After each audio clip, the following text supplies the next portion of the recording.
오늘은 놀라우신 예수님이라는 제목으로 함께 은혜를 나누겠습니다. 지금은 사순절 기간입니다. 사순절은 예수님이 부활하시기 전 40일을 그 예수님의 순환과 고난, 그리고 그분의 희생, 그리고 하나님의 사랑을 깊이 생각하고 묵상하며 경건하게 보내는 시간이 이 사순절 기간입니다. 그래서 이 사순절 기간 우리가 정말 놀라우신 그 예수님에 대해서 좀 깊이 묵상하고 생각했으면 좋겠다, 그런 마음으로 오늘 놀라우신 예수님이라는 제목으로 여러분과 함께 말씀을 나누기를 원합니다. 성경에는 예수님에 대한 많은 표현들이 있습니다. 양, 사자, 산곡의 백합, 샤론의 장미, 포도나무 등 예수님에 대한 표현들이 성경에는 212개가 넘는 이름이 주어졌습니다. 그런데 제가 오늘 주목하고 싶은 그 예수님을 향한 표현은 무엇이냐면 바로 오늘 본문에서 읽었던 이사야 9장의 기묘자라고 하는 표현입니다. 기묘자. 이 기묘자란 뜻은 기이한 분이라는 뜻으로 예수님의 신성을 가리키는 말씀입니다. 영어로는 놀라운 혹은 기이한, 원더풀이라고 번역되어 있습니다. 예수님이야말로 인류 역사상 가장 기묘하신 분이십니다. 가장 놀라우신 분이라는 거예요. 그래서 오늘의 말씀의 제목이 놀라우신 예수님입니다. 그렇다면 왜 예수님이 놀라우실까? 왜 예수님이라는 분이 놀라운 분이실까? 우리 말씀을 통해서 함께 살펴보고 마음판에 깊이 새길 수 있게 되기를 주님의 전함으로 축복합니다. 첫 번째 한번 따라해 보겠습니다. 예수님의 탄생이 놀랍습니다. 예수님의 탄생은 정말 놀라운 일이에요. 우리 창세기 3장 15절 말씀에 보면요, 이런 말씀이 있어요. 여자의 후손이 내 머리를 상하게 할 것이요 너는 그 발꿈치를 상하게 할 것이니라. 이게 하나님께서 사탄에게 하신 말씀이거든요. 이것은 장차 마귀의 유혹으로 타락한 이 세상에 남자의 후손, 즉 범죄한 아담의 후손이 아닌 여자의 후손, 즉 남자 없이 성령으로 잉태되어 태어나실 하나님의 아들 예수님에 대한 예언의 말씀입니다. 그러니까 이 땅에 남자 없이 태어나실 유일한 분이 계신데 그분이 하나님의 아들 예수님이다라는 것입니다. 그래서 이 예언대로, 이 말씀대로 때가 참에 하나님께서 그 아들, 하나님의 아들을 이 땅에 보내실 몸을 빌릴 여인을 찾는데 하나님은 누구에게 주목하시냐면 바로 마리아에게 주목하십니다. 이 동정녀 마리아에게 하나님의 눈이 멈춰요. 마리아는 헌신적이고 마음이 깨끗하고 사랑스러운 여자였습니다. 그래서 하나님은 천사 가브리엘을 불러서 마리아에게 내려가 너는 장차 하나님의 아들이라고 일컫는 아들을 잉태하여 주리라, 이렇게 말했습니다. 그랬더니 천사 가브리엘의 말을 들은 마리아가 뭐라고 이야기하냐면 나는 사내를 알지 못하니 어찌 이런 일이 일어날 수 있겠습니까? 라고 이렇게 반문했습니다. 그러니까 사람이 생각할 때는 남자가 있어야 아기를 낳죠. 남자가 도와줘야 아기를 낳죠. 그런데 남자 없이 사내를 모르는데 어떻게 아들을 낳습니까? 어떻게 아이를 낳습니까? 이렇게 반문하는 거예요. 사람의 생각으로는 이게 상상할 수 없는 일이죠. 가능하지 않은 일이죠. 그러니까 이것을 반문하는 거예요. 어떻게 제가 혼자서 아이를 낳습니까? 남자 없이 어떻게 아이를 낳습니까? 근데 그렇게 반문하는데 성령께서 하시는 일이다 라고 이 가브리엘 천사는 말해주고 있습니다.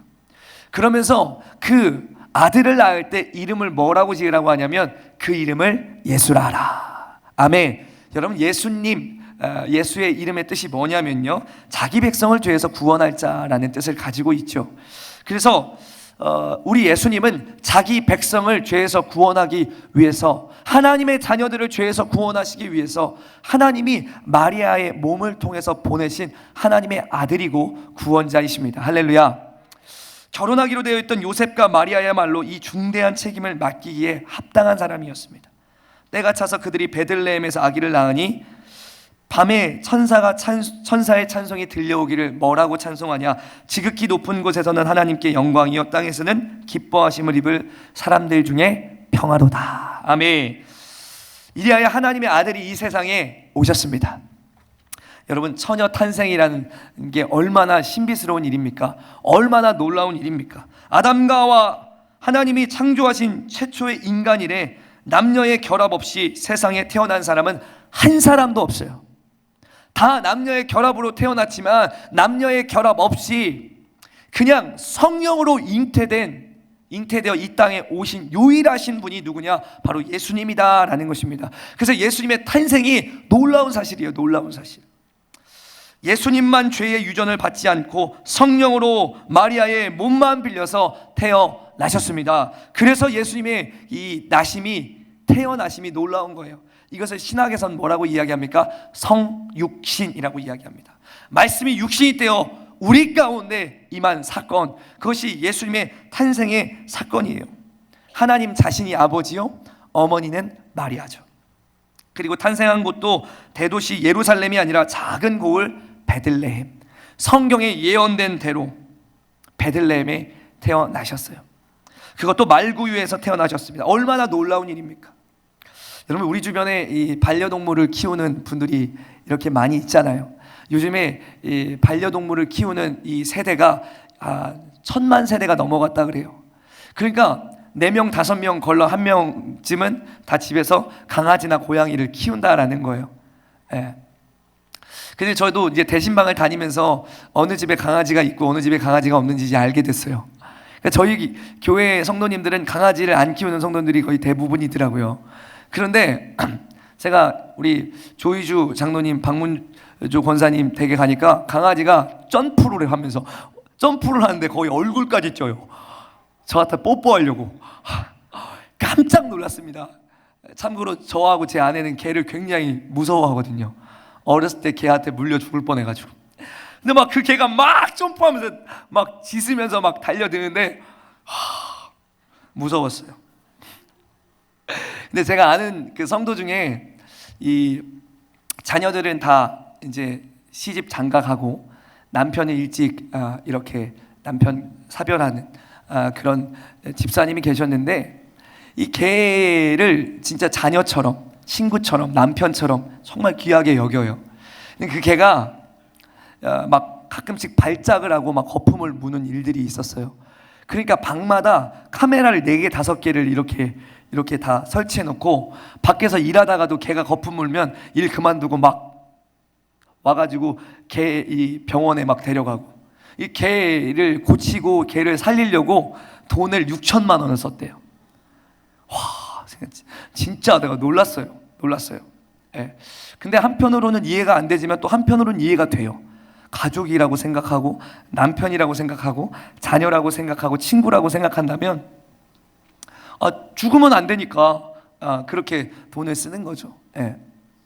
근데 이 개가 죽었는데 이 개 어떻게 됐냐? 이분이 몸져 누웠어요. 병원에요. 개가 죽고 나서 거의 2주 동안 병원에 입원했어요. 몸져 누웠어요. 너무 슬퍼서. 그리고 그 개를 잊지 못해서 매일 묻힌 곳에 찾아가요. 여러분, 너무 그 개를 사랑했기 때문입니다. 예. 얼굴을 보니까 별로 이해가 안 되는 분들이 굉장히 많은 것 같습니다.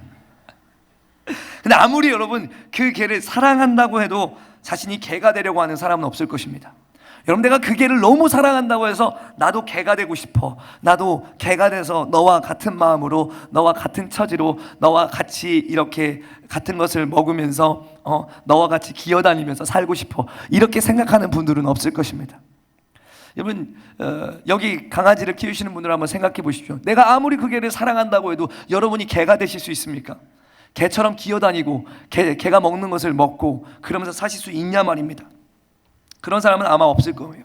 그런데 우리 예수님께서, 우리 하나님께서 그렇게 하셨다는 거예요. 할렐루야. 하나님이 친히 사람이 되셨습니다. 사람을 사랑하시고 사람을 구원하시기 위해서 하나님이 사람의 몸으로 이 땅에 오신 것이 바로 예수님의 탄생이고 예수님의 태어나심입니다. 그러니까 예수님의 태어나심 자체가, 그 과정도 놀랍지만 예수님이 이 땅에 인간으로 태어나신 것 자체가 놀라우신 일이라는 것입니다. 할렐루야. 그래서 예수님의 탄생은 놀라운 것입니다. 두 번째, 우리 예수님의 탄생이 놀라운 이유는, 예수님이 놀라우신 이유는 무엇이냐? 읽어보겠습니다. 시작. 예수님의 삶이 놀랍습니다. 여러분, 이 세상에 아무리 훌륭한 사람이라고 하더라도 그 생애를 보면 다 결점과 흠이 있습니다. 여러분, 여기 흠 없는 사람 있으십니까? 여러분, 여기 죄 없는 사람 있으십니까? 죄 없고 흠 없는 사람 여기 한 명도 없습니다. 사람은요, 이렇게 적당한 거리를 유지하는 게 좋아요. 왜냐면요, 가까이 가면 가까이 갈수록 흠만 보이고 죄만 보이기 때문입니다. 저도 처음에 제 아내를 보고 결혼했을 때는 완벽한 여자인 줄 알았습니다. 죄도 없고 흠도 없고 모난 것도 없는 줄 알았습니다. 근데 같이 살다 보니까 죄도 많고 흠도 많고 못난 것도 굉장히 많아요. 물론 아내가 볼 때 제 모습도 그렇겠죠. 제가 가끔씩 교회 안에서 참 인품이나 인격이나 믿음이나 여러 가지 모습에서 본받을 만한 분들, 참 멋진 분들을 종종 보게 돼요. 그래서 나 그분들을 막 칭찬하는 거예요. 아무개 장로님은 참 귀하신 분이세요. 어떻게 이런 분하고 같이 사는 건 참 복이에요. 아무개 권사님은 참 진짜 성품도 좋고 어떻게 이렇게 천사 같으세요. 이런 분하고 같이 사는 건 참 축복이에요. 이러면 그분들이 하나같이 한 얘기가 있어요. 같이 살아보세요. 같이 살아보세요. 아닐걸요? 여러분, 이게 뭐냐? 바로 천하 인간 중에 죄 없고 흠 없는 사람은 없다라는 얘기입니다. 그래서 참 대단한 사람도 가까이 가보면 별거 아니에요. 대단해 보이는 사람도 가까이 가보면 참 그렇게 대단한 사람도 아니에요. 다 죄도 많고 흠도 많고 부족한 것도 많고 다 인간이에요. 다 인간. 여러분, 그런데 천하 사람 중에 죄 없는 사람이 있었으니 그분이 누구냐면 예수님 한 분이시다라는 거예요. 예수님의 생애를 막 돌아보고 살펴보면 그분에게는 죄도 없고 흠도 없는 거예요. 예수님을 신문한 빌라도 총독조차 나는 이 의로운 사람에게서 아무 잘못도 찾지 못했다라고 이야기하고요. 베드로전서 2장 22절에 베드로도 뭐라고 얘기하냐면 저는 죄를 범치 아니하시고 그 입에 괴사도 거짓도 없으시며 라고 이야기합니다. 히브리서 기자는 또 뭐라고 이야기합니까? 예수님은 모든 일에 우리와 한결같이 시험을 받은 자로 내 죄는 없으시니라. 아멘. 예수님이 죄가 없다라는 거예요. 흠도 없고 죄도 없는 분, 그분의 생애가, 그분의 삶이 놀라운 거죠. 여러분, 그러면 이 세상에 죄 없는 분은, 죄 없이 살다 가신 분은 예수님밖에 없는 줄 믿습니다. 예수님의 생애 악한 것이라고는 한 가지도 찾아낼 수가 없어요. 그렇기 때문에 예수님이 놀라우신 거죠. 어떤 사람이 교회에서 항상 교인들과 이 목사님의 욕을 하는 거예요. 막 헐뜯고 막 뒤에서 수군거리는 거예요. 어느 날 목사님이 이 집사님에게 찾아갔어요.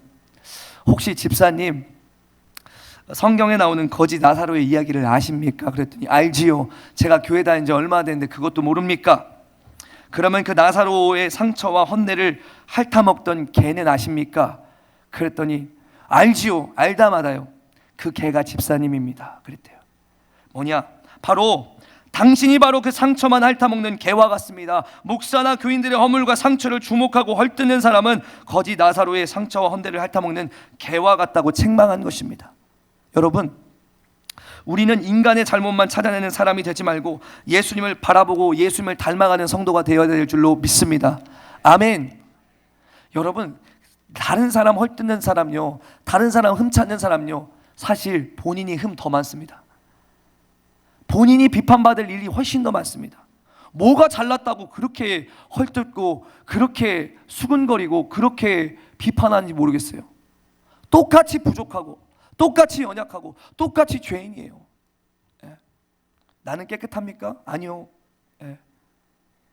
내 눈에 들보를 보셔야 되는 거예요. 사람은 닮아갈 만한 사람이 없습니다. 분명하게 이야기합니다. 사람은 닮아갈 사람이 없습니다. 오직 예수님만 닮아가야 되는 줄 믿습니다. 어떤 목사님이 교회 장례식을 하게 되었으니 모든 성도들은 아무나 아무시에 다 빠짐없이 나오라고 관고를 했습니다.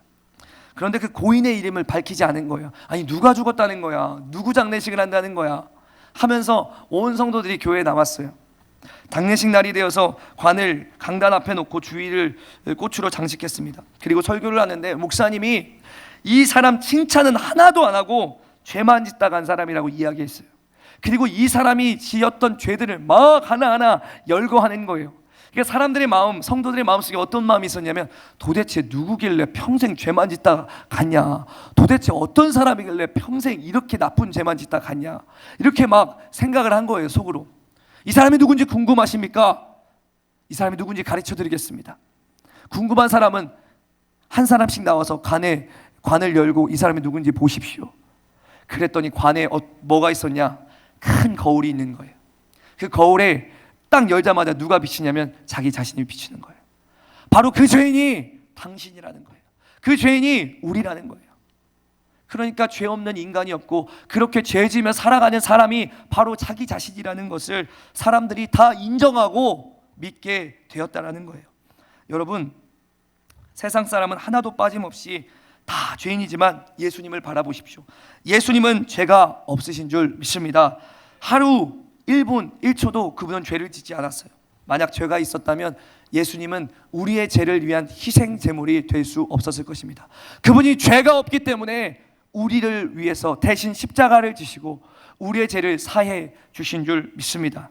그리고 그분의 생애를 보면요, 놀라워요. 예수님이 수많은 기적과 이적을 행하셨는데요, 소경의 눈을 뜨게 하시고요, 앉은 뱅이를 일으키시고요, 문둥이를 깨끗하게 하셨습니다. 뿐만 아니라 사람들은 외면하고 멀리하고 싶은 거지와 병자, 세리와 창녀, 죄인들의 친구가 되셨습니다. 병든 자를 고쳐주실 뿐만 아니라 죽은 자를 살리시고 귀신 들린 자를 자유케 하시고 소외된 자들을 위로하시고 일으키시며 바람과 파도도 꾸짖어 잠잠케 하신 분이 하나님이십니다. 예수님이십니다. 할렐루야. 그러니까 예수님의 생애를 볼 때 너무나도 놀라운 거죠. 너무나도 놀라운 거예요. 예수님은 하늘의 능력을 가지신 분으로 그분의 삶 속에는 신비하고 놀라운 일들이 꽉 차 있어요. 여러분, 제가 23살 때였는데요, 23살 때 그때 제가 알코올 중독 초기였습니다. 그때도 술을 엄청나게 많이 먹고 새벽에 이렇게 비틀대면서 이렇게 집에 들어가고 있었습니다. 근데 우리 어머니가, 권사님 우리 어머니가 새벽 예배 가려고 교회 차를 기다리고 있었습니다. 그런데 어머니와 저가 눈이 딱 마주쳤어요. 어머니와 제가 눈이 딱 마주쳤는데 우리 어머니가 어떻게 하냐면 다른 키 크고 등치 큰 성도 뒤에 숨더라고요. 저하고 마주치지 않으려고 모른 척 하신 거죠. 근데 내가 그걸 너무 선명하게 본 거예요. 그냥 너무 속상하고 어머니한테 미안하고 막 그런 마음이 들더라고요. 그래서 제 안에 뭐 어떤 마음이 들었냐면 나는 엄마도 숨기고 싶은 아들이구나, 엄마도 마주하고 싶어 하지 않는 아들이구나, 엄마에게 부끄러운 아들이구나, 이런 생각이 딱 들었어요. 살아 뭐하나, 죽어버려야겠다, 술도 먹었겠다, 기분도 막 꿀꿀하겠다, 뛰어내릴까, 그을까, 목을 매달까, 막 이런 생각들을 하고 있는 제 안에 스쳐가는 궁극적인 생각 뭐냐, 야 그래 23살까지 살았는데 내 인생을 위해서 나 혼자 내 인생을 위해서 열심히 했던 게 무엇일까? 근데 생각이 안 나는 거예요. 없는 거예요. 그 흔한 워드 자격증 하나 나는 딴 게 없어요. 그러니까 저 자신한테 너무 화가 나더라고요. 그러면서 아니 지금 생각이 안 나는 걸 거야, 있을 거야 생각하면서 생각을 했는데 한 가지 생각났어요. 그게 나를 위해 한 일인지 아닌지는 모르겠지만 교회 다닌 거. 교회 가야 용돈 주니까 예수님, 하나님은 믿지는 않지만 교회 다녔던 거, 그거 내가 평생 동안 한 거예요. 그러니까 더 열받는 거예요. 아이씨, 나 예수님 믿지도 않고 하나님 믿지도 않는데 교회에 쏟은 시간이 몇 시간이야, 1,000원씩만 헌금했어도 얼마야, 막 이러면서 갑자기 돈도 아깝고 시간도 아까운 거예요. 그때 갑자기 제 안에 오기가 생기더라고요. 어떤 오기가 생기냐면 야, 죽을 때 죽을 망정 예수님, 하나님 믿을 만한 존재인지는 한번 알아보고 죽어야겠다라는 생각이 탁 들더라고요. 그때부터 제가 도서관에 가갖고 종교에 대해서 공부를 하기 시작했는데, 제가 여러 종교의 창시자들과 여러 종교들에 대해서 그리고 공부를 하기 시작했는데 제가 한 가지 깨닫는 사실이 있어요. 제가 그 사람들의 삶을 돌아봤을 때 그 종교의 창시자들이 좋은 선생이나 스승 정도는 될 수 있지만 신으로 믿을 만한 어떤 조건도 찾아낼 수가 없었어요. 내가 그 사람을 신으로 믿을 만한 어떠한 조건도 그들에겐 없었다라는 거예요. 그들은 다 부족한 인간이었고 연약한 인간이었어요. 그들에겐 죄도 있고 흠도 있는 인간들이었다라는 거예요. 야, 이런 사람을 신으로 믿는다고? 석가는 내가 말하는 교훈보다 도보다 진리보다 좋은 게 나타나면 그것을 믿으라고 하고 죽었어요. 그리고 석가는 상한 음식 먹고 죽었어요. 여러분, 상한 음식 먹고 죽은 사람이 어떻게 신으로 우리가 믿을 수가 있겠습니까?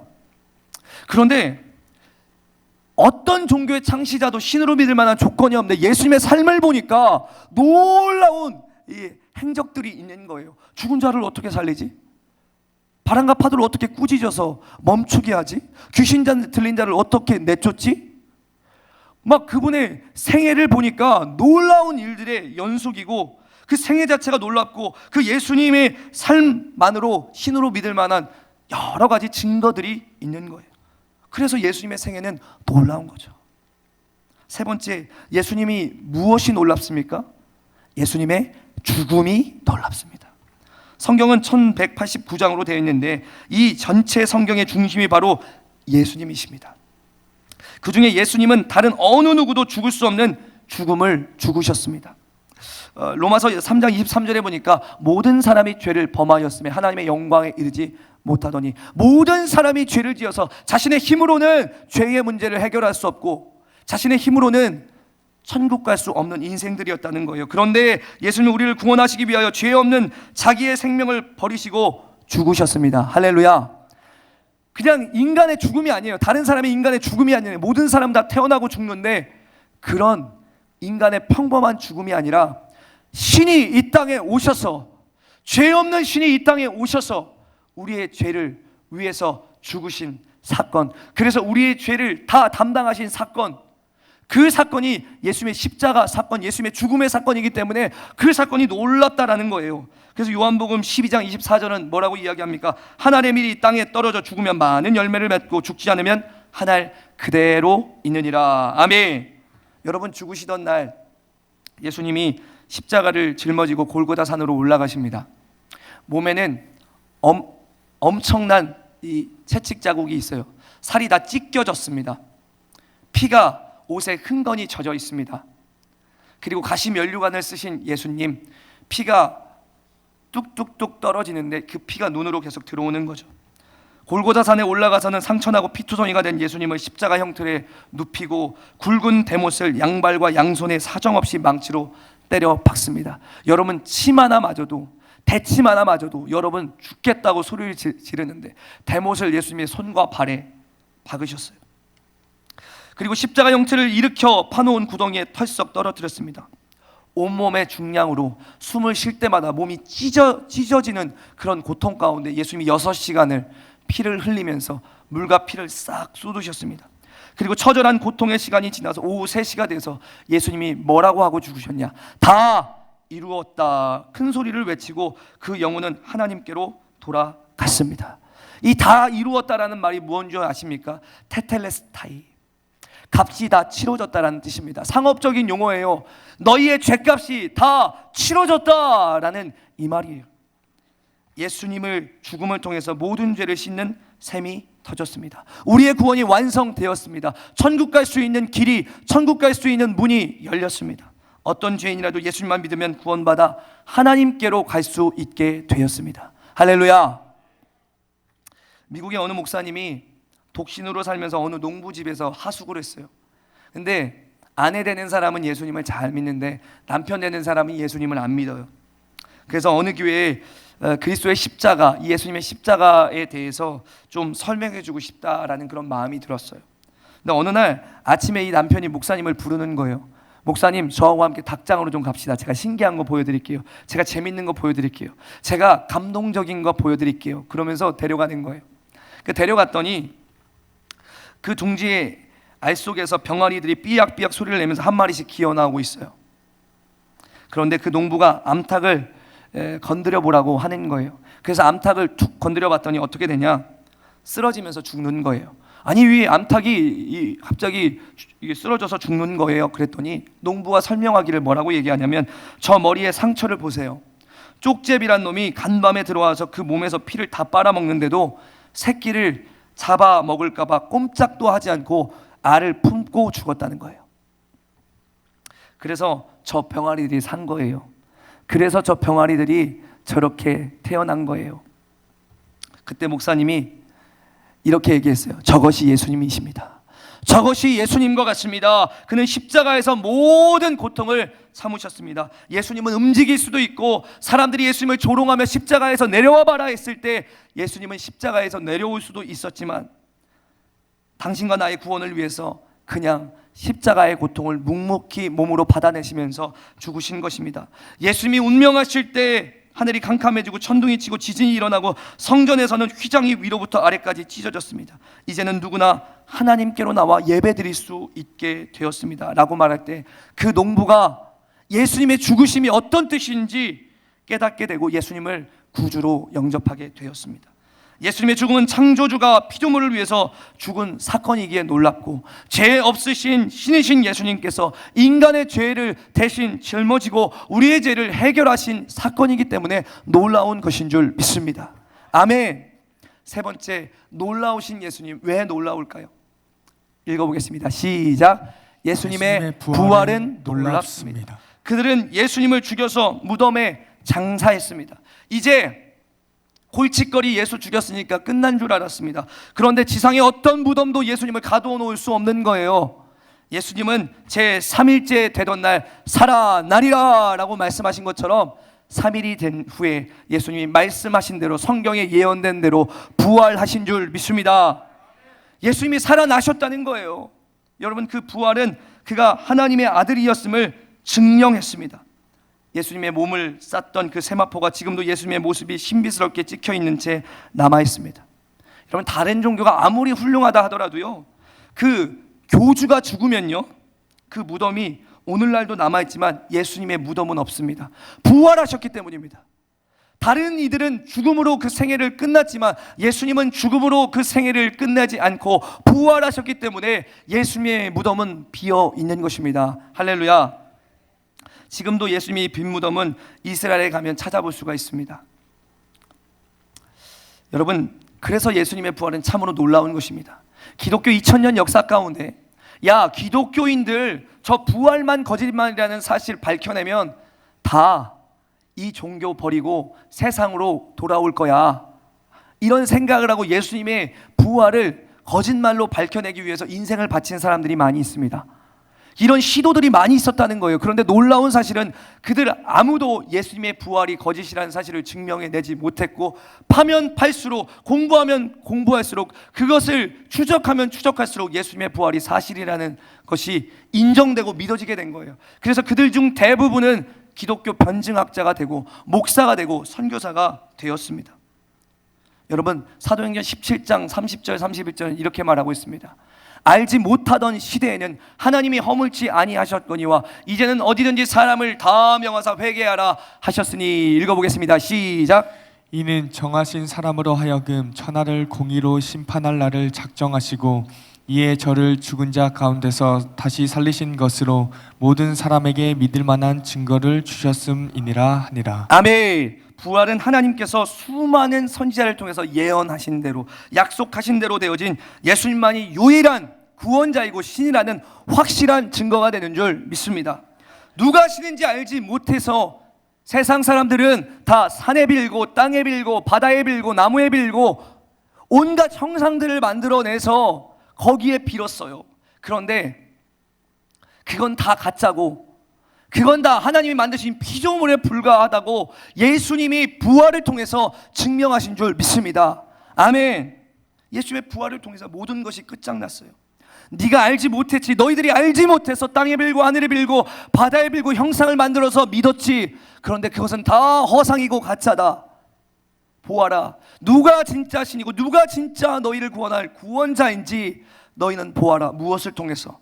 믿을 만한 확실한 증거, 부활을 통해서. 할렐루야. 부활은 모든 사람에게 주신 그분을 믿을 만한 확실하고 놀라운 증거인 줄 믿습니다. 그 당시 수많은 사람들이 이 예수님의 부활을 보았어요. 제자들은 부활하신 예수님과 40일 동안 함께 지냈다는 거예요. 40일 동안 부활하신 예수님과 먹고 마시고 함께 잤어요. 여러분 생각해 보십시오. 여러분이 부모님이 돌아가셨습니다. 근데 그 부모님이 살아나셔서 여러분과 40일 동안 함께 먹고 자고 그리고 함께 시간을 보내고 대화했습니다. 여러분, 부활이, 부모님이 살아나신 사실이 꿈이고 허상이고 황홀경이라고 생각하겠습니까? 아니면 실제라고 생각하겠습니까? 실제라고 생각하는 거죠.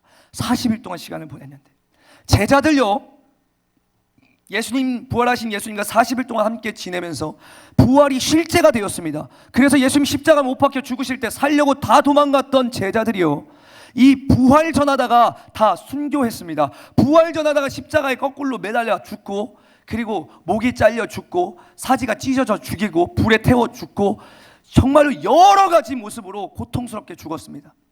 여러분, 만약에 이 부활이 제자들이 만들어낸 거짓말이라면, 여러분, 거짓말이 사실이라는 것을 증명하기 위해서 목숨 바칠 사람이 어디 있습니까?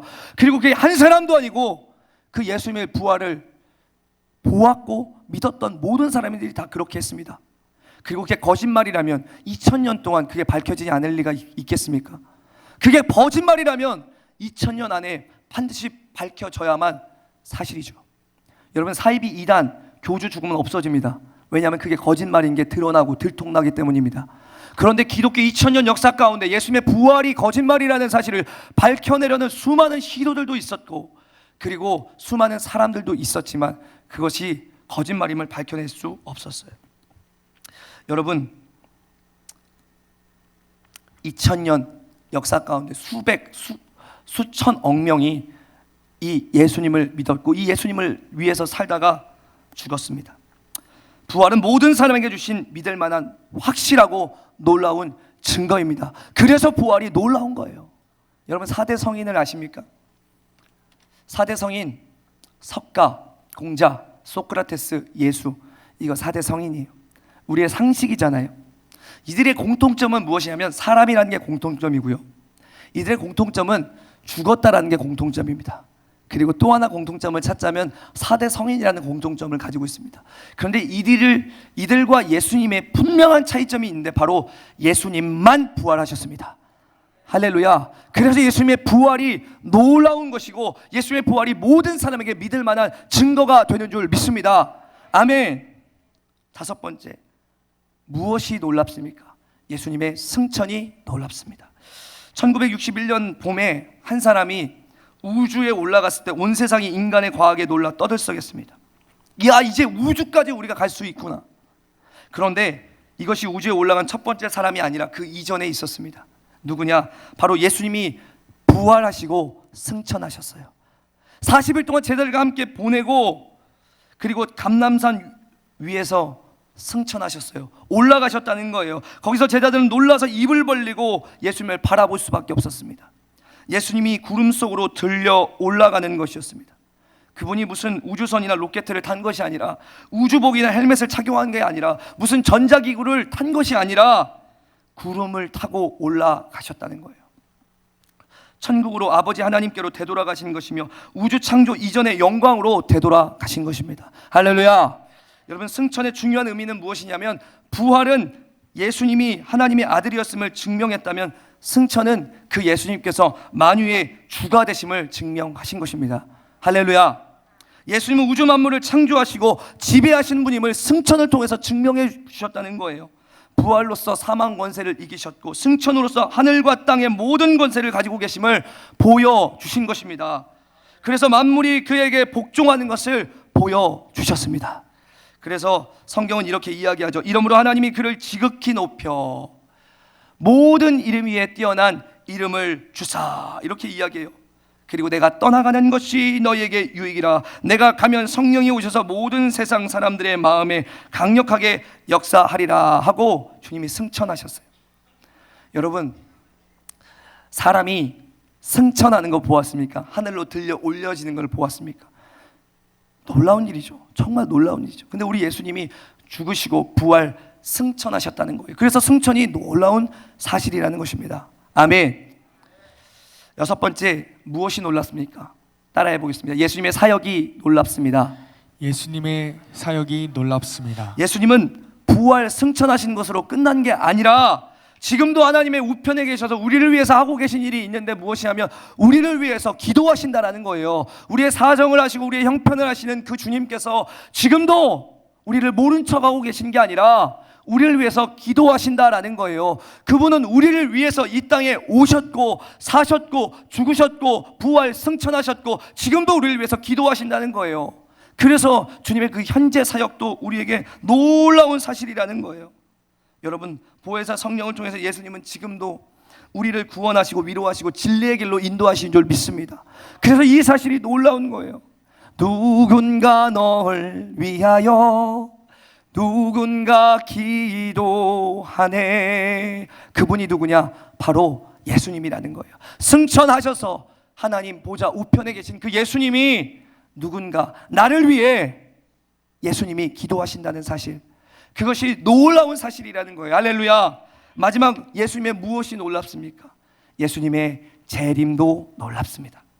구약의 선지자들이 예수님의 초림을 예언했는데 해가 갈수록 그 소망이 희미해지다가 그 약속을 잊어버릴 즈음 막상 예수님이 오셨을 때 그 예수님을 아무도 몰라보았어요. 예수님을 알아보는 사람이 없었어요. 환영받지 못했어요. 그 예수님을 맞을 준비를 못했다는 거예요. 이와 같이 성경은 예수님이 다시 오신다고 초림보다 몇 배나 더 많이 말씀했습니다. 예수님 다시 오십니다. 예수님 다시 오신다는 말이 예수님 재림하신다는 말입니다. 예수님 다시 오실 것입니다. 세월이 갈수록 우리가 의심할 수도 있고 그 약속이 헛것이 아닌가 의심하는 그런 마음들이 생겨날 수가 있습니다. 그러나 초림과 같이 예수님은 반드시 오실 줄 믿습니다. 그분은 약속하시고 약속을 이루시는 분이시기 때문입니다. 그분의 말씀은 1.1획도 틀림이 없고 그대로 성취하는 분이시기 때문입니다.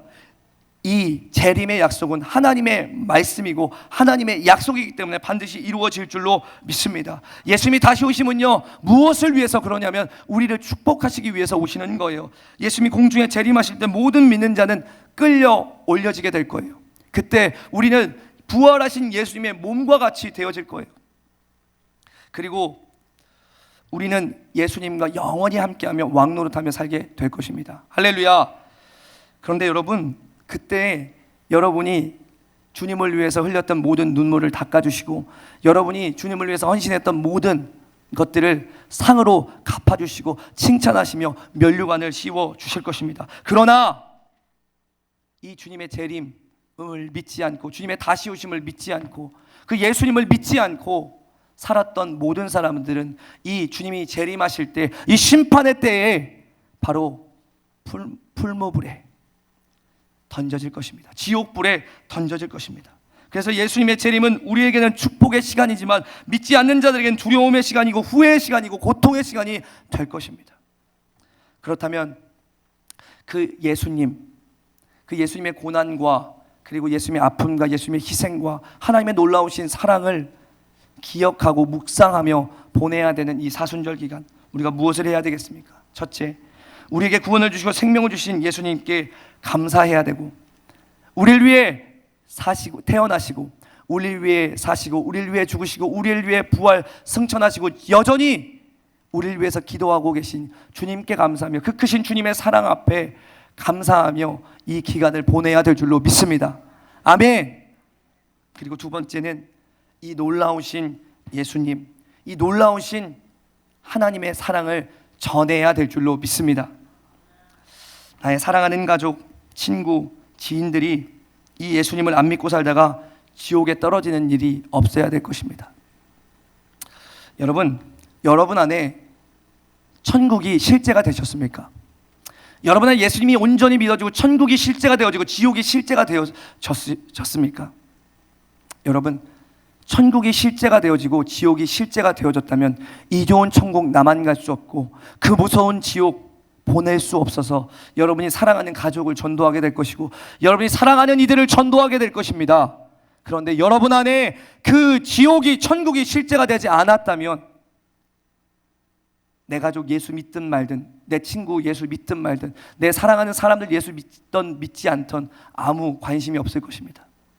여러분 안에 천국이 실제가 되고 지옥이 실제가 됐다면 여러분, 믿지 않는 자들을 향하여 정말로 어떠한 마음도 생기지 않고 냉랭한 가슴으로 그냥 쳐다만 보고 있는 그런 믿음으로 살지 않기를 바랍니다. 전 이 사순절 기간 그 주님의 은혜를 깊이도 생각하고 묵상하고 감사해야 되겠지만 무엇보다 그 놀라우신 예수님, 그 놀라우신 하나님의 사랑을 널리 전하는 저와 여러분이 되었으면 좋겠습니다.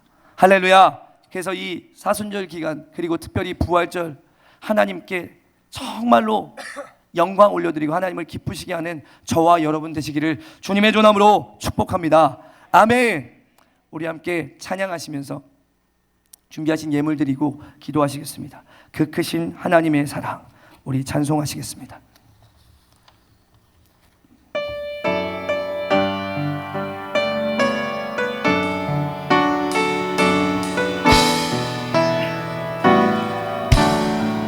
그 크신 하나님의 사랑 말로 다 영용 못하네.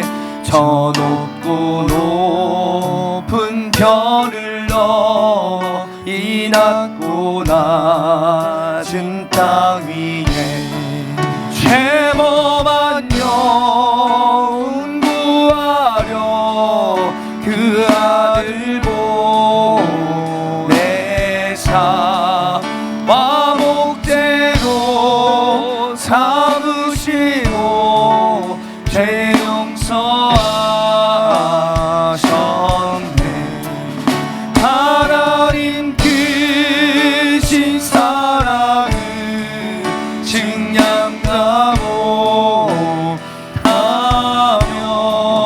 영원히 변치 않는 사랑 성도여 찬양하세. 괴로운 시절 지나가고 땅 위에 영화세 할 때 주 믿지 않던 영혼들 큰 소리 외쳐 울어도 주 있는 성도들에게 큰 사랑 베푸사 우리의 죄 사했으니 그네 잊을까. 하나님 크신 사랑을 증량다 못하며 영원히 변치 않는 사랑 성도여 찬양하세. 하늘을 두루마리 삼고 바다를 먹물 삼아도 한없는 하나님의 사랑 다 기록할 수 없겠네. 하나님의 크신 사랑 그 어찌 닿았을까.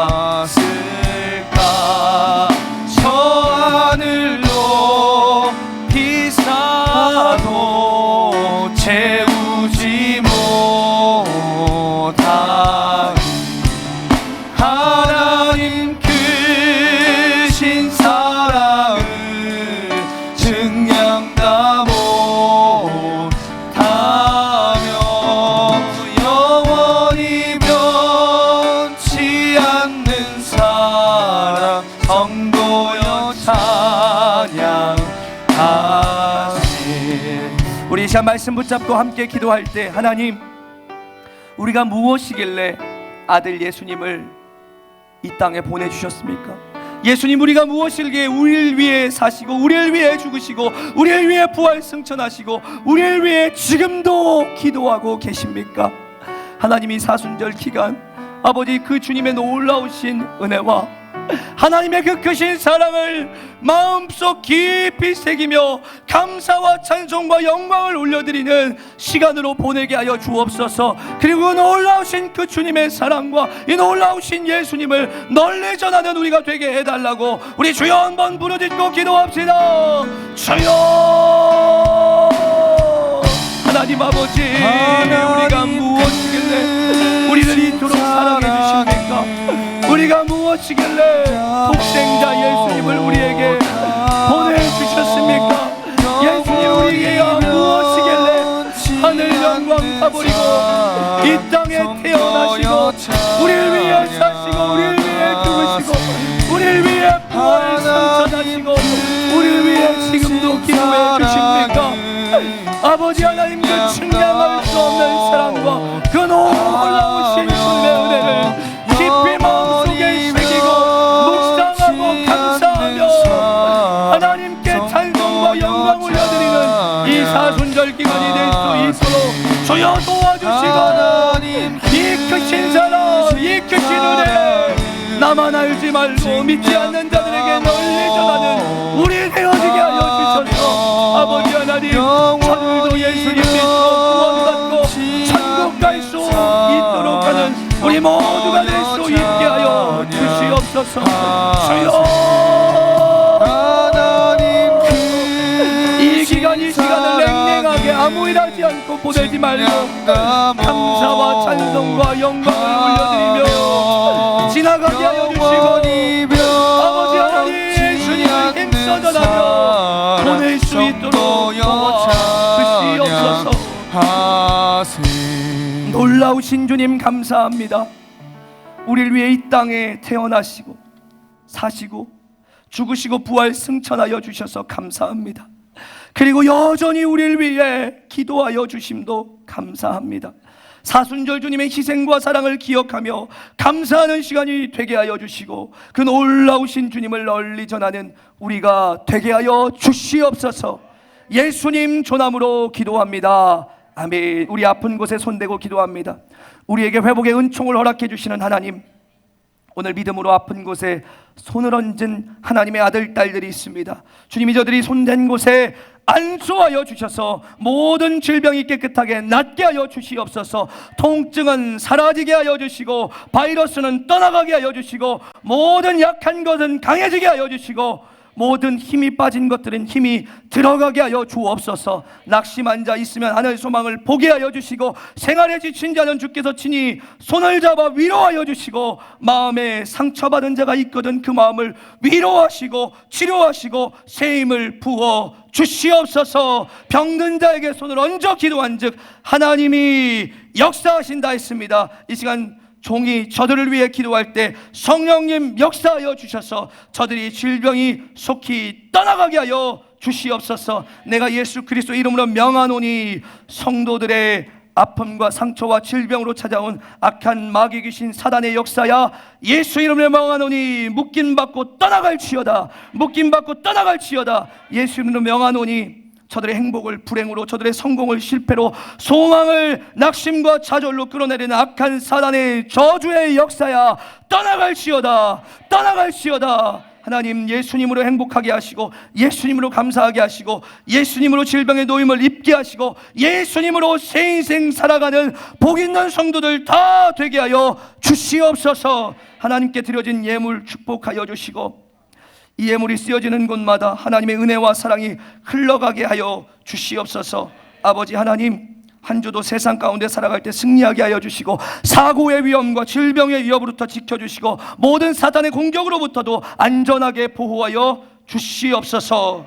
감사드리며 지금은 우리 구주 예수 그리스도의 은혜와 하나님 아버지의 극진하신 사랑하심과 성령님의 감화감동대주 역사 충만하신 역사가 오늘 놀라우신 예수님의 은혜와 사랑을 깊이 마음속에 새기며 이 사순절 기간을 주님의 은혜에 감사하며 찬송하며 그리고 주님의 사랑을 전하기로 결단한 모든 성도들 위해, 저들의 삶과 가정 위해, 저들이 복음을 전하는 그 사람들 위해, 그리고 우리 산성교회 위해 이제로부터 영원토록 함께 계시기를 간절히 축원하옵나이다.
다